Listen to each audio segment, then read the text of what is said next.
Yan, hello po, good evening. Ayan, ano po, therapy day po natin ngayon. Unang linggo po ng taon na ito, January 7 po. Ayan, ito po yung therapy po ngayon. Matagal po kasi yan, kaya yan lang yung bilang natin ngayon. Yan, meron pa naman tao doon. Ito si Kuya Mario. Si Kuya Mario po, stroke po siya. Stroke talaga. Asin. Tapos, sabi nga niya noon, kwento mo nga kuya. Ikaw nga muna magkwento. Naiyak na naman siya. Siguro kwento po niya, naiyak siya. Kasi syempre, hindi naman din niya akalain na magpapangalawang buhay pa rin siya ngayon. Yan. Noong una daw talaga, naglalaway na siya. Ilan ang bumubuhat po sa inyo? Dalawa. Tapos, ngayon, tuwing naalala ni tatay yan, talagang naiyak siya. Taga saan po kayo, Tatay Mario?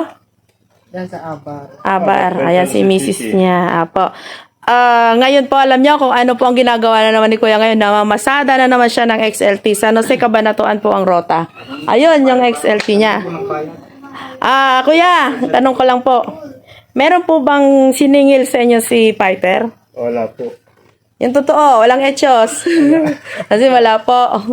Meron po ba siyang mga pinabili sa inyo o something? Walang. Yung kumbaga parang hiniling, ganon. Wala. Wala din. Yun po.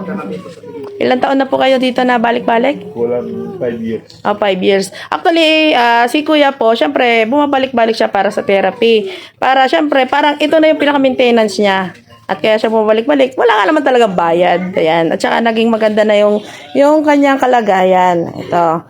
At saka meron po akong nakilala ngayon. Ito, si Nanay. Ano pong pangalan niyo, Nay? Nanay Janet. Yan, Nanay Janet. Nay, taga saan po kayo? Kabanatuan. Kabanatuan.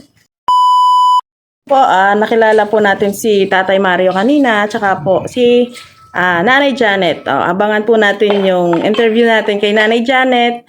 At yung experience din po niya kay Peter, talagang bago lang po siya ngayon. Hindi rin talaga niya siguro makakalimutan. At siguro isa rin na magpapatotoo siya sa atin na kung ano yung naging karamdaman, yung karamdaman niya na nawala buhat nung hinawakan po siya ni Peter. So, yun po, abangan po natin yan. At saka ito po, mapapanood nyo po yung buong video sa YouTube channel natin. Ito po, kinat-cut ko lang po para po, ito kay Tatay Mario, at saka kay Nanay Janet. Ayun po. Tapos meron po, susunod din po si Kapitana po ng Santa Barbara Llanera, Nueva Ecija. Ayun. So, hello po na Kapitana.